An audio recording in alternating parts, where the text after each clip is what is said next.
नमस्कार, उत्तराखंड की खबरों के साथ हाजिर हूं मैं अनुपम। प्रदेश की हर छोटी बड़ी खबरों को लेकर के सबसे पहले बात करेंगे बड़ी खबर की। चमोली में एक बार फिर से एवलांच की चेतावनी जारी की गई है। डीजीआरई चंडीगढ़ ने एवलांच का अलर्ट जारी किया है। सोमवार रात और मंगलवार के लिए चेतावनी जारी की गई है और ऊंचाई वाले इलाकों में एवलांच की आशंका जताई गई है, जिसके बाद स्थानीय प्रशासन ने भी एडवाइजरी जारी की है और लोगों को ऊंचाई वाले इलाकों में नहीं जाने के लिए कहा है। साथ ही पर्यटकों को भी निचले इलाकों में आने की सलाह दी गई है। तो स्थानीय प्रशासन ने यहां पर एडवाइजरी जारी की है। सोमवार और मंगलवार के लिए एडवाइजरी जारी की गई है।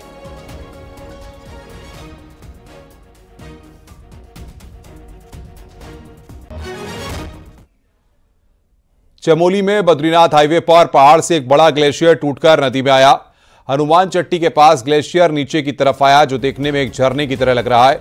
पहाड़ों में पिछले दिनों हुई बर्फबारी के बाद इसी तरीके से लगातार बर्फ नीचे की तरफ फिसल रही है। वहीं डीजीआरई चंडीगढ़ ने भी चमोली में एवलांच का अलर्ट जारी किया है।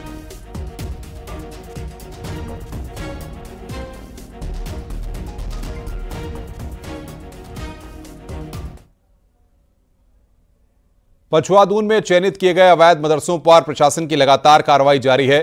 सोमवार को सहसपुर में बिना रजिस्ट्रेशन और अन्य खामियों के चलते संचालित हो रहे 10 मदरसों को सील कर दिया गया। सहसपुर के ढाकी, खुशहालपुर, बैरागीवाला और धर्मावाला क्षेत्र में कुल 10 अवैध मदरसों को सील कर दिया गया है। वहीं आपको बता दें कि पछुआदून में अवैध मदरसों पर अब तक हुई 3 कार्रवाई में कुल 19 मदरसों को सील किया जा चुका है। एसडीएम विकासनगर के नेतृत्व में हुई इस कार्रवाई के दौरान तहसील प्रशासन, शिक्षा विभाग, अल्पसंख्यक विभाग और पुलिस की टीम भी मौजूद रही। वहीं इस दौरान मुस्लिम समुदाय के लोगों में भारी विरोध देखने को मिला।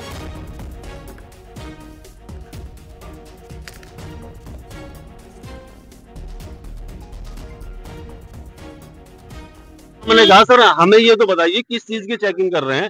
अरे मान लीजिए मदरसा, जिसे आप मदरसा बता रहे हैं, इसके कागजात हमारे पास है, इसकी मतलब जमीन के कागजात हमारे पास है, ट्रस्ट बनी हुई है। हम कोई बाहर के बच्चे यहाँ या कुछ फंडिंग नहीं कर रहे हैं। आज तहसील विकासनगर के अंतर्गत जो पंजीकृत मदरसे थे उन पे कार्रवाई की गई है। सहसपुर थाना अंतर्गत आज कार्रवाई की गई है, जिसमें टोटल 10 मदरसों पे सीलिंग की कार्रवाई की गई है और शेष कल जारी रहेगी। जो मदरसे थे इनकी जांच की गई थी और जांच की जो रिपोर्ट आई थी उसके बाद सभी लोगों को पंजीकरण के लिए अवगत करा दिया गया था। उसके बाद पंजीकृत जिन लोगों ने नहीं कराया उन पर कार्रवाई की। विकासनगर में अवैध मदरसों पर चल रही ताबड़तोड़ कार्रवाई के बाद रुद्रसेना, देवभूमि उत्तराखंड के कार्यकर्ता और हिंदू रक्षा दल के लोग सीएम धामी को एक ज्ञापन भेजा। ज्ञापन के माध्यम से सीएम धामी से अवैध मदरसे और मस्जिदों पर कार्रवाई की मांग की गई। और राकेश तोमर उत्तराखंडी ने कहा कि उत्तराखंड एक देवभूमि है, तब बड़ी संख्या में बाहर से मुस्लिम मौलाना उत्तराखंड आकर अवैध मदरसे खोल रहे हैं। वहीं अवैध मस्जिदों का जाल भी बिछाया जा रहा है। 20 साल के भीतर पूरे देश में सबसे ज्यादा अवैध मदरसे व मस्जिदें उत्तराखंड के अंदर बनाई गई हैं तथा मदरसा सोसाइटी बनाकर बाहर से फंडिंग की जा रही है।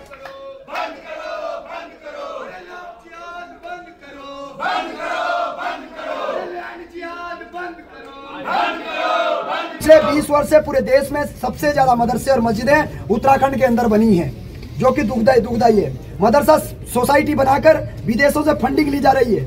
ऐसे मामलों में देहरादून में देखने को मिला। वहीं उत्तराखंड के 13 जिलों में बड़ी मात्रा में दुकानें खोलकर किराए पर लेके उसके अंदर कुरान और हदीस की आयतें लगाकर मिनी मस्जिद बनाने का भी काम कर रहे हैं। पीएम मोदी द्वारा देशवासियों से उत्तराखंड को डेस्टिनेशन वेडिंग के लिए प्राथमिकता देने की अपील की गई, जिसके बाद राज्य सरकार भी इस दिशा में एक्टिव हो गई। सोमवार को सचिवालय में आयोजित मीटिंग में सीएम पुष्कर सिंह धामी ने उत्तराखंड में डेस्टिनेशन वेडिंग को बढ़ावा देने के निर्देश दिए। उन्होंने रुद्रप्रयाग के त्रियुगी नारायण में सड़क कनेक्टिविटी को बेहतर बनाने के साथ ही वहां हेलीपैड के निर्माण का आदेश दिया। सीएम ने कहा कि डेस्टिनेशन वेडिंग से राज्य की अर्थव्यवस्था को मजबूती मिलेगी। उत्तराखंड का प्राकृतिक और सौंदर्य और आधुनिक सुविधाएं इसे एक प्रमुख वेडिंग डेस्टिनेशन बनाने में सहायक होंगी।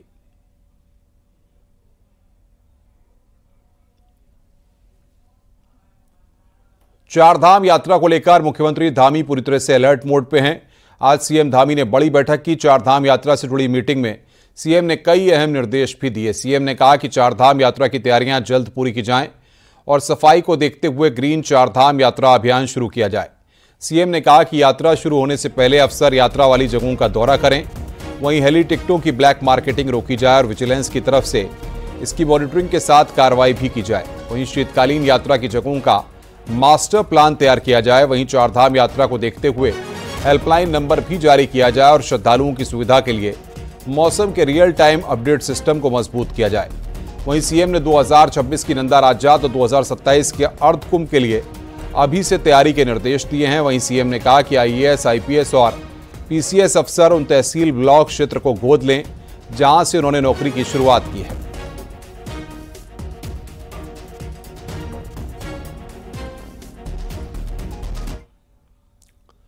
फेक और पुराने वीडियो फैलाकर चारधाम यात्रा को डिस्टर्ब और बदनाम करने वालों पर कार्रवाई होगी।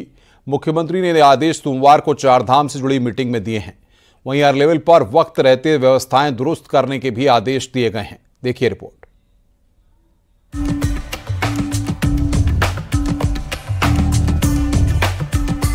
सोशल मीडिया पर चारधाम यात्रा को लेकर दुष्प्रचार अब भारी पड़ेगा। यात्रा में भीड़-भाड़, ट्रैफिक जाम, बारिश और आपदा के फेक वीडियो शेयर करने पर अब कड़ी कार्रवाई होगी। सोशल मीडिया पर चारधाम यात्रा को लेकर दुष्प्रचार करने वालों को अब बख्शा नहीं जाएगा। ऐसा करने वालों पर कड़ी कार्रवाई करने के आदेश मुख्यमंत्री पुष्कर सिंह धामी ने चारधाम की मीटिंग में दिए। बीते सालों में कई बार जाम, भीड़ के वीडियो वायरल हुए, जिसका असर यात्रा पर पड़ा। ऐसे में इस बार एहतियात के साथ कार्रवाई करने की बात मुख्यमंत्री ने कही है। बहुत पुराने कई सालों पुराने वीडियो चला दिए जाते हैं जो यहाँ के नहीं भी होते हैं। उनका हमारे धामों से या उन स्थानों से कोई लेना देना नहीं होता है, लेकिन उनको धामों के नाम से सर्कुलेट करवा के लोगों को भ्रम में डालने का जो काम होता है, हमने कहा है कि हम तत्काल हमारे जिस विभाग से भी संबंधित वो वीडियो होंगे, जिस धामों से संबंधित होंगे, तो वहां से उनकी स्थिति को बताया जाएगा और तत्काल जो लोग इसको अपलोड करेंगे उनसे भी कहा जाएगा कि इस प्रकार की भ्रम की स्थिति न फैलाएं।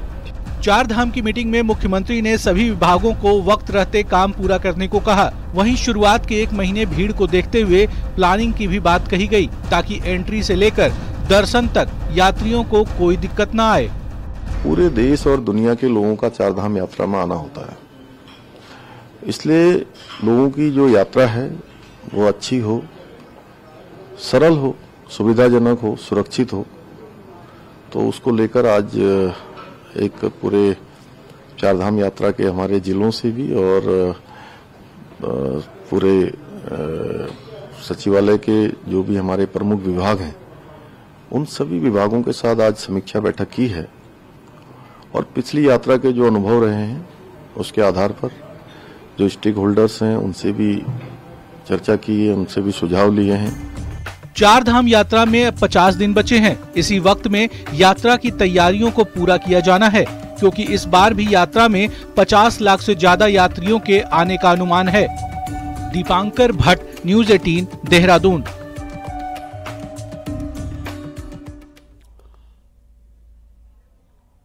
लंबी जद्दोजहद के बाद बीजेपी प्रदेश अध्यक्ष महेंद्र भट्ट ने अपने जिला अध्यक्षों का ऐलान कर दिया।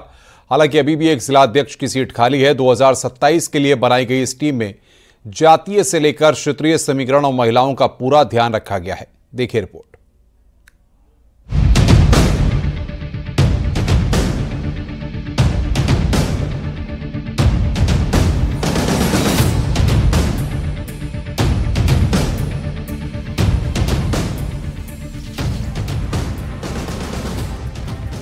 दो 2027 के विधानसभा चुनाव से पहले बीजेपी अपने संगठन को नया लुक दे रही है। मंडल अध्यक्षों के बाद सोमवार को बीजेपी ने अपने जिला अध्यक्षों के नामों का ऐलान किया।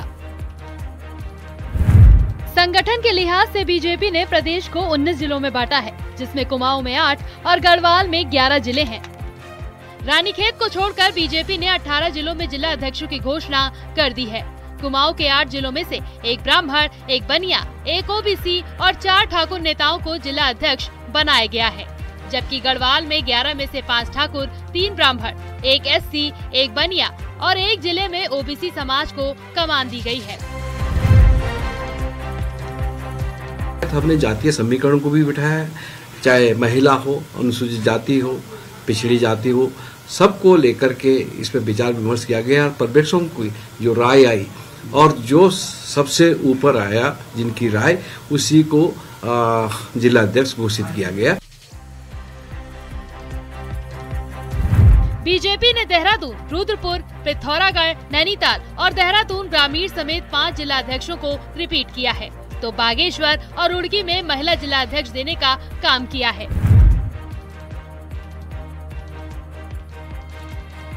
मौजूदा कार्यकारिणी में अल्मोड़ा और पौड़ी में महिला जिलाध्यक्ष थी। दोनों को ही पार्टी ने इस बार निकाय चुनाव में टिकट दिया था, लेकिन दोनों जगह पार्टी का ये प्रयोग खास सफल नहीं रहा। देखिए, बीजेपी कभी भी जाति, धर्म, क्षेत्र और संप्रदाय की बात नहीं करती है। भारतीय जनता पार्टी सब धर्मों को, सब वर्गों को साथ लेकर चलने पर विश्वास रखती है। अगर उत्तराखंड संगठनात्मक दृष्टि से जो आज जिलाध्यक्षों के निर्वाचन हुए हैं, उसमें भी अगर आप देखोगे तो सभी धर्मों को, सभी वर्गों को साथ लेकर के चलने का प्रयास किया गया है। बीजेपी ने जिला अध्यक्षों के चुनाव में सोशल इंजीनियरिंग का फॉर्मूला फिट करने की कोशिश की। रानीखेत जिले में फिलहाल एससी कैंडिडेट नहीं मिल पाने के कारण इसे होल्ड पर रख दिया गया है। ज्यादातर जगह पार्टी ने युवा नेताओं को ही कमान सौंपी है। मकसद है 2027 का विधानसभा चुनाव। देहरादून से न्यूज़ 18 के लिए सुनील नवप्रभात की रिपोर्ट।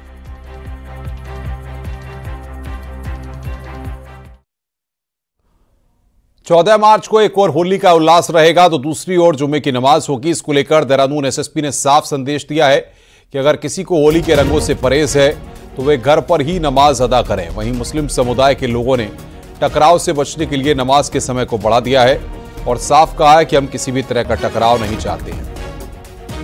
होली का त्यौहार भी उसी समय लोग ज़्यादा निकलते हैं, बाहर खेलते हैं और सभी को बता दिया जाए कि अगर किसी को रंग से कोई अगर दिक्कत है, कोई लगता है प्रॉब्लम है तो कृपया करके वो घर में भी और अपने स्थान पर पढ़ सकते हैं। बाकी पुलिस की व्यवस्था रहेगी। सभी को हमने जो भी हमारे विभिन्न मस्जिद हैं जहाँ पर हमारे मौलवी लोग हैं उनसे भी संपर्क करके बताया गया कि खासकर वो सभी को इस संबंध में अपने यहाँ जो भी नमाजी आते हैं उनको भी बता दें। तुम्हारा त्योहार तुम्हें मुबारक हो, हमारा त्योहार हमें मुबारक हो। जुमा आएगा, हम अपने जुमे को अगर किसी मस्जिद के सामने होली का वो टाइम होगा तो थोड़ा जुमे की 15 मिनट पहले अदा कर लेंगे और उन भाइयों को कहेंगे आप अपना रंग से खूब खेलिए।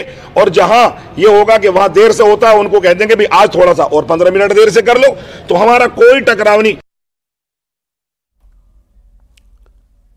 दिल्ली की मुख्यमंत्री रेखा गुप्ता ने बीजेपी के राष्ट्रीय मीडिया प्रमुख और गढ़वाल सांसद अनिल बलूनी से उनके आवास पर जाकर मुलाकात की। अनिल बलूनी ने दिल्ली के सीएम का स्वागत किया और मुख्यमंत्री बनने पर बधाई दी। इस मुलाकात के दौरान उत्तराखंड के प्रवासियों को लेकर भी बातचीत हुई। बलूनी ने रेखा गुप्ता को दिल्ली में रहने वाले उत्तराखंड के प्रवासियों की समस्याओं के बारे में बताया। इसके बाद कई तरह के फैसलों पर सहमति बनी है। दिल्ली के निगम बोध घाट पर उत्तराखंड के लोगों के लिए जल्द ही अलग से अंत्येष्टि घाट बनाया जाएगा। साथ ही दिल्ली से गढ़वाल, कुमाऊं के अलग अलग जिलों के लिए सीधी बस सेवा की शुरुआत होगी। साथ ही बलूनी ने गढ़वाली, कुमाऊनी और जौनसारी एकेडमी को सुचारू रूप से शुरू करने का भी विषय रखा। साथ ही दिल्ली के किसी पार्क को उत्तराखंड उद्यान के नाम से आवंटित करने का भी अनुरोध किया। साथ ही दिल्ली इलाज के लिए आने वाले उत्तराखंड के तीमारदारों के निवास के लिए एक जमीन आवंटित करने की मांग की।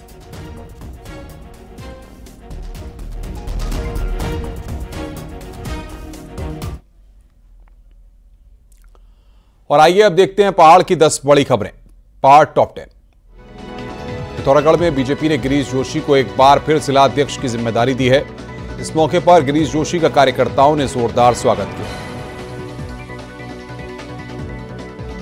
अल्मोड़ा जिले में बीजेपी ने महेश नयाल को नया जिला अध्यक्ष नियुक्त किया है। महेश नयाल ने इसके लिए पार्टी हाईकमान का आभार जताया।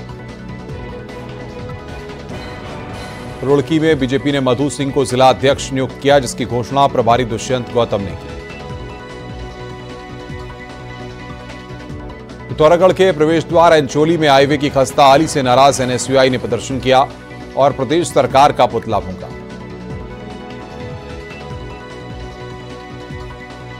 देहरादून पुलिस ने 15 लाख रुपए की कोकीन के साथ 3 आरोपियों को गिरफ्तार किया है। आरोपियों के तार ड्रग्स तस्करी के एक बड़े नेटवर्क से जुड़े हैं। हल्द्वानी में रविवार शाम एक युवक को गोली मारी गई है। गोली मारने वाले आरोपी सुमित को पुलिस ने गिरफ्तार कर लिया है।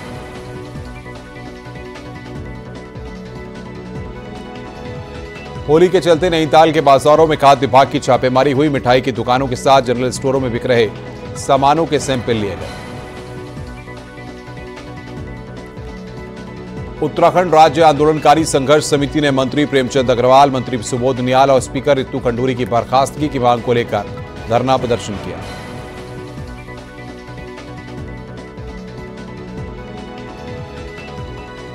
अल्मोड़ा में होली को लेकर एसएसपी ने पुलिस अधिकारियों की मीटिंग ली, जिसमें महिला सुरक्षा, यातायात व्यवस्था और नशे पर रोक लगाने के निर्देश दिए।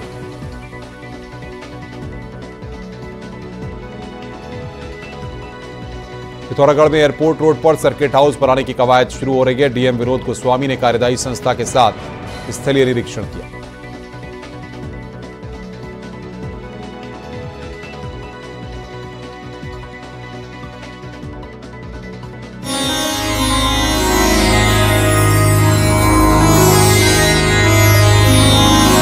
कोटद्वार में कई जगह होली के कार्यक्रम हो रहे हैं। नजीबाबाद रोड पर महिलाओं ने गुलाल और फूलों की होली खेली। इस दौरान सांस्कृतिक कार्यक्रम हुए, जिसने दर्शकों का मन मोह लिया। महिलाओं ने अलग अलग किरदार में होली के सॉन्ग भी किए।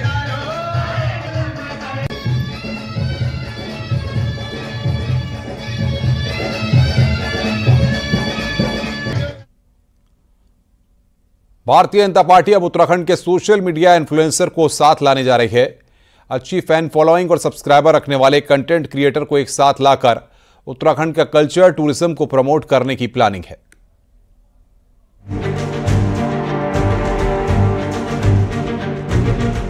प्रधानमंत्री नरेंद्र मोदी ने अपने उत्तरकाशी दौरे के दौरान उत्तराखंड की सभ्यता, संस्कृति और पर्यटन दिखाने के लिए सोशल मीडिया इन्फ्लुएंसर को जोड़ने का संदेश दिया था, जिस पर उत्तराखंड बीजेपी ने काम करना शुरू कर दिया है। पहाड़ के ट्रेंडिंग मुद्दों को लाइमलाइट में लाने के लिए डिस्कवर व्हाट इज ट्रेंडिंग नाम के पेज को बना दिया गया है। नमो ऐप पर उन तमाम कंटेंट क्रिएटर को मंच दिया जा रहा है जो उत्तराखंड में संस्कृति से लेकर पर्यटन को बढ़ावा देने का काम कर रहे हैं। उत्तराखंड में वायरल रील से लेकर वीडियो को शेयर करके उत्तराखंड पर्यटन को लाइमलाइट में लाने की तैयारी है।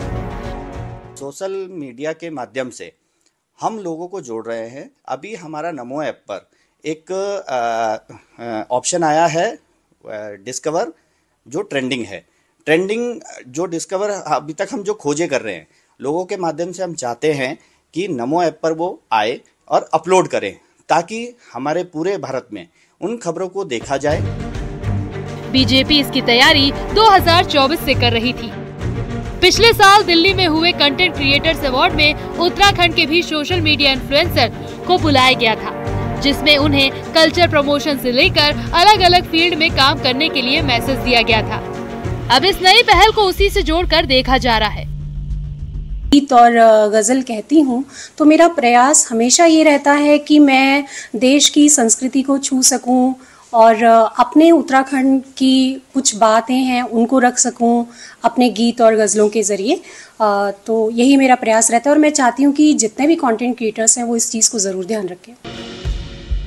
वैसे बीजेपी ये जानती है कि सत्ता में आना है तो ट्रेंड में रहना जरूरी है और इसके लिए सोशल मीडिया से बेहतर कुछ भी नहीं हो सकता। न्यूज़ 18 के लिए देहरादून से भारती सकलानी, उनियाल की रिपोर्ट। रुक रहे हैं यहां पर ब्रेक के लिए। खबरों का सिलसिला लगातार जारी है।